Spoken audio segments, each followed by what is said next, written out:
आप सभी को मेरा नमस्कार। मैं भुवनेश्वर ब्लेसिंग टीम से रूमा जन्नत सरे और श्यामुल शेम द्वारा लिखित किताब the Buddha's wife the path of awakening together के 22वें अध्याय की चर्चा करती हूँ। बुद्ध अपनी यात्रा पे निकल पड़े थे और जहाँ जहाँ वो जाते थे अपने निर्धारित समय से कुछ ज़्यादा ही समय लगा देते थे। आसपास के कई लोग उनसे मिलने आते थे और वे सब उन्हें अपने गांव में बुलाते थे। वो बहुत उदारता के साथ स्वीकृति देते थे और सभी से मिलते थे। कुछ महीनों बाद बुद्ध अपना संदेश भिजवाते हैं अपने पिता राजा सुद्धोधन के पास। उनका संदेश था, वे महल में मिल जाना चाहते हैं, अपने पिता से मिलना चाहते हैं। राजा सुद्धोधन अपने पुत्र के इच्छा से सहमत हो जाते हैं, उन्हें आने देने की स्वीकृति देते हैं और एक औपचारिक संदेश भी जारी करते हैं। राजा ये भी कहते हैं कि वो उनसे ज़रूर मिलेंगे, लेकिन अपने भव्य महल के विशाल कक्ष में। लेकिन प्रजापति जी चाहती थी कि वे मिलना कम से कम औपचारिक हो और उन्हें अपने पारिवारिक कक्ष में मिलना चाहती थीं, जहाँ सिद्धार्थ बड़े हुए थे। लेकिन राजा सुद्धोधन कहते हैं, कुछ ताना देते हुए, बुद्ध तो अब प्रबोध हैं, एक जागरूक हैं, और कहते हैं हम उन्हें उन्हीं के रूप में स्वागत करेंगे, बुद्ध के रूप में ही स्वागत करेंगे, लेकिन हम राजा और रानी अपने राज सिंहासन पर विराजमान रहेंगे। रानी प्रजापति जी ये सुन के कुछ कहना चाहती थीं, लेकिन चुप हो जाती हैं क्योंकि राजा सुद्धोधन उनकी नहीं सुनेंगे। आखिर वो दिन आ गया। राजा और रानी अपने राज सिंहासन पे अपने शाही लिबास में विशाल कक्ष में विराजमान थे और बुद्ध के प्रवेश करते वक्त वहीं बैठे हुए थे। प्रवेश द्वार काफ़ी दूर था सिंहासन से। बुद्ध अपने 4 भिक्षुओं के साथ आते हैं। जब वे महल में उस राज कक्ष में प्रवेश करते हैं, दोपहर की तेज धूप पीछे से आ रही थी, जिससे राजा और रानी उनका चेहरा ठीक से देख नहीं पा रहे थे। छाया की तरह दिख रहा था चेहरा। सब गेरुआ वस्त्र में थे, नंगे पांव और हाथ में एक भीख मांगने की कटोरी लिए हुए थे। राजा सुद्धोधन में फिर से शर्म की लहर उमड़ पड़ती है, अपने पुत्र राजकुमार को गरीबी और भीख मांगने की अवस्था में देखकर। सिद्धार्थ का अपना त्याग फिर से राजा सुद्धोधन के अंदर एक आक्रोश, नाराजगी की लहर लाती है उनमें। बुद्ध एक बार धीरे धीरे अपना सिंहासन की ओर बढ़ रहे थे और राजा को देखकर बहुत तकलीफ और पीड़ा हो रही थी। वे अपने राज सिंहासन पर बैठे हुए ही महसूस कर रहे थे, मानो किसी मान्यता के खिलाफ वो गले लगा रहे हैं खुद को, अपने आप को छिपा लेना चाहते थे। लेकिन जैसे जैसे बुद्ध पास आ रहे थे, उस कक्ष में कुछ और ही हो रहा था। जैसे जैसे सिद्धार्थ करीब आ रहे थे, उनका चेहरा बिल्कुल भी अलौकिक प्रकाश से चमक रहा था। राजा सुद्धोधन पहले कभी इतना रोशनी देखे ही नहीं थे, इतनी चमक नहीं देखे थे। बिल्कुल अलग दिख रहे थे सिद्धार्थ। इतना तो बचपन में भी नहीं दिख रहे थे और ना ही किसी और में देखा था राजा सुद्धोधन ने इतनी चमक। लेकिन सही में ये चमक, ये रोशनी सिद्धार्थ में आखिर क्यों था? फिर एक शब्द आता है, सज्जन। ये एक विचार ही था राजा सुद्धोधन का, लेकिन उनमें एक हल्कापन था, शांत थे लेकिन उद्देश्यपूर्ण थे। सिद्धार्थ में ना ही कोई घबराहट थी, ना ही कोई बेचैनी थी और ना ही किसी तरह की याचना करने वाले थे। ना ही कोई घबराहट और ना ही पैरों में लड़खड़ाहट थी। सिद्धार्थ बस आगे चले आ रहे थे और बुद्ध सामान्य रूप में राजा के सामने खड़े हो जाते हैं, उनके सिंहासन के नीचे। राजा सुद्धोधन को लगा कि वे खुद को बहुत गलत रूप से ईर्ष्या से भरे हुए हैं और वैसे ही वो सिद्धार्थ का स्वागत कर रहे थे। बुद्ध राजा की आंखों में बहुत ध्यान से थोड़ी देर तक देखते हैं। राजा सुद्धोधन भी अपना निगाह नहीं हटा सके, लेकिन उन्हें कुछ और अलग अनुभूति हो रही थी। लेकिन क्या? बुद्ध एक हल्की सी मुस्कान देते हैं, अपने हाथों को जोड़ते हुए अपने पिता के सामने झुक जाते हैं। फिर अपनी माँ रानी प्रजापति जी की आंखों में देखते हैं और अपने सिर को झुकाते हैं और वापस और अपने पिता को देखने लगते हैं। राजा सुद्धोधन बुद्ध की आंखों में देखते हैं। राजा को बुद्ध के मन में उनके सम्मान और ध्यान की गहराई पूरी तरह से महसूस कर रहे थे, लेकिन उन्हें वो बालक नहीं मिल रहा था, नहीं दिख रहा था जिन्हें वो ढूंढ रहे थे, जिन्हें वे अपनी जिंदगी से ज़्यादा, अपने आप से कहीं ज़्यादा प्यार करते थे। राजा सुदोधन बुद्ध में ये बदलाव देखकर भ्रमित और हैरान हो गए थे, निशब्द हो गए थे। राजा सुदोधन को ऐसा प्रतीत हो रहा था मानो जो व्यक्ति उनके सामने खड़ा है वो उनका पुत्र नहीं है और ना ही किसी और का पुत्र हो सकता है, बल्कि एक उपस्थिति, मौजूदगी है जो एक उज्जवल, खुश, स्वस्थ और सुंदर दिख रहे थे, मानो जिंदगी भी जीवन से भरपूर है। ऐसा लग रहा था मानो उस छोटी सी मुलाकात में बुद्ध ने सब कुछ समझ लिया जो राजा सुदोधन सोच रहे थे, महसूस कर रहे थे। बुद्ध अपने सिर को हिलाते हैं और मुस्कुराते हुए मानो सब कुछ कह दिया हो, समझ लिया हो और सब कुछ समझ में आ गया, सारी पीड़ा क्या है और उससे मुक्ति भी। बुद्ध कहते हैं, मैं आप ही के लिए यहाँ आया हूँ, मुझसे जुड़ जाइए। फिर सिद्धार्थ सभी की ओर मुड़ जाते हैं जो वहाँ आए हैं उनसे मिलने के लिए।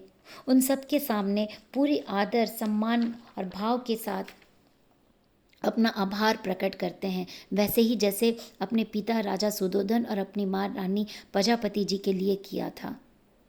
उस राज सिंहासन पे सब कुछ, उस राजमहल में, शाही परिवार में सब कुछ पूरा शांत था। सन्नाटा इतनी गहरी थी मानो चारों ओर प्यार और अपनापन फैला हुआ था। सिद्धार्थ कुछ शब्द कहते हैं, सबके सामने अपना कृतज्ञता प्रकट करते हैं और सभी से कहते हैं मेरे साथ जुड़ जाइए, और सभी को जुड़ने के लिए कहते हैं। राजा सुदोधन अपने सेवक को भेजते हैं यशोधरा जी और राहुल को बुलाने के लिए, बुद्ध से मिलने के लिए। लेकिन यशोधरा जी संदेश भिजवाती हैं कि वे मिलने नहीं आएंगी। अगर सिद्धार्थ चाहते हैं तो वो यशोधरा जी से मिलने उनके पास आ सकते हैं, और चन्ना को आदेश देती हैं कि वे राहुल के साथ उनके कक्ष में ही रहें और वहीं प्रतीक्षा करें अकेले। राजा सुदोधन अपने पुत्र को देखकर बहुत प्रभावित होते जाते हैं, खुश हो जाते हैं दिल से, क्योंकि उनका पुत्र अब वास्तव में एक जागरूक हो गया है। सिद्धार्थ अपने ही क्षेत्र में अपना राजा हो गए हैं। राजा सुदोधन को तो समझ में ही नहीं आ रहा था कि वो कैसे सिद्धार्थ को संबोधित करें, क्या कहें उन्हें, लेकिन अपने पास बुलाते हैं बैठने के लिए, अपनी माँ के पास यानी रानी प्रजापति जी के पास कहते हैं जाके बैठने के लिए और हिस्सा लेने के लिए कहते हैं और शामिल होने के लिए कहते हैं उस सभा में जो वापसी के लिए, उनके वापसी के लिए रखा गया था। बुद्ध कहते हैं आज हमने खाना खा लिया है। राजा सुदोधन बुद्ध के हाथ में भीख मांगने की कटोरी देखते हैं और कहते हैं हमारा वंश शाक्या भीख नहीं मांगता है। बुद्ध कहते हैं हम अब उनमें से नहीं हैं, जो भी हैं हम मांगते हैं। राजा सुदोधन अब पूरी तरह से समझ गए थे कि सिद्धार्थ अब हम सब की तरह नहीं हैं और ना ही वो वापस आएंगे और शामिल होंगे सबके साथ। राजा सुदोधन अपने सर को नीचे कर लेते हैं, दुख से भर जाते हैं और शांत हो जाते हैं। बुद्ध कहते हैं राजा सुदोधन से, पिताजी आपको इन सब से दुखी होने की कोई ज़रूरत ही नहीं है। ये सुन के राजा अपने सिर को उठाते हैं और अपने जागृत पुत्र की आंखों में देखते हैं। फिर बुद्ध कहते हैं अपनी माँ की ओर बढ़ते हुए कि मैं भी आप ही के पास आ रहा हूँ और आप ही से मिलना चाहता हूँ प्यारी माँ। राजा सुदोधन और प्रजापति जी दोनों बुद्ध की ओर देखने लगती हैं, मानो उनकी आंखें ठहर गई हो, समय थम गया था।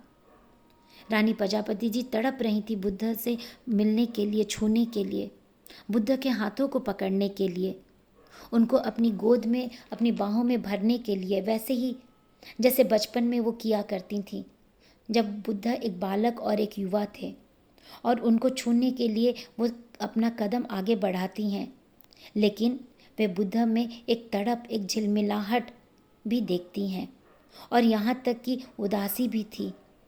फिर अचानक से वे अपने आप को रोक लेती हैं, और आश्चर्य की बात यह है कि प्रजापति जी ये बाद में पता लगता है कि वो बुद्ध से दूर ही नहीं थी, काफ़ी करीब थी उनके, लेकिन वो रुकती हैं क्योंकि बुद्धा में वो सब कुछ महसूस कर रही थी। उनके कद के लिए नहीं रुकी थी, बल्कि उनमें दयालुता के कारण, बुद्ध की दयालुता और दया के कारण। बुद्ध बहुत ध्यान से ये सब कुछ देख रहे थे, समझ रहे थे। उनकी माँ प्रजापति जी अपनी शरीर से कितनी बूढ़ी हो गई थीं, लेकिन ना आत्मा बूढ़ा हुआ था और ना ही वो प्यार और ममता जो बुद्ध के लिए वो था, वो किया करती थीं। बुद्ध प्रजापति जी के हर एक प्रश्न को महसूस कर रहे थे। प्रजापति जी के मन में जो कुछ चल रहा था वो सब कुछ समझ रहे थे, उस प्यार और ममता की शक्ति को, और वे अपने मन में एहसास कर रहे थे। और प्रजापति जी भी ये एहसास कर रही थीं बुद्ध के हर एक महसूस को, क्योंकि वो दोनों एक दूसरे के साथ जुड़े ही थे और महसूस भी कर रहे थे। मुझे पता बुद्ध प्रजापति जी में कुछ भिन्न, कुछ अलग देखती हैं, कुछ अलग महसूस करते हैं। एक नारी में, अपनी मौसी में, अपनी सच्ची माँ में। प्रजापति जी में एक नई जागरूकता आ गई थी और ऐसे ही बदलाव उन्होंने महसूस किया था साथ जुड़ने का, उनकी स्वीकृति में, उनकी शक्ति में, उनकी गरिमा में। बुद्ध अपने सिर को झुकाते हैं एक मुस्कान के साथ प्रजापति जी के लिए, उनके अंदर के माँ के लिए, और फिर अपने पिता की ओर मुड़ते हैं, उनके आगे भी झुकते हैं, उस पिता के लिए, उस पिता के रूप के लिए। फिर राजा सुद्धोधन सभा में बुद्ध से माफ़ी मांगते हैं। यशोधरा जी बुद्ध से मिलने के लिए नहीं आई। राजा उनसे माफ़ी मांगते हैं कि यशोधरा जी सभा में आने से मना कर देती हैं और सबको कहती हैं कि वो तब तक नहीं मिलेंगी और राहुल को दूर रखेंगी जब तक बुद्ध उनसे मिलने नहीं आएंगे। बुद्ध ये सुनते ही तुरंत कहते हैं, तो मैं यशोधरा जी से मिलने अभी जाऊंगा। और बुद्ध अपने भिक्षुओं के साथ मिलने जाते हैं और कहते हैं सभी भिक्षुओं से कि अगर यशोधरा जी बुद्ध को छूती हैं या कुछ कहती हैं जो कि संघ के खिलाफ है और गलत है, क्योंकि कोई भी महिला भिक्षु को नहीं छू सकता, लेकिन यशोधरा जी को कोई नहीं रोकेगा।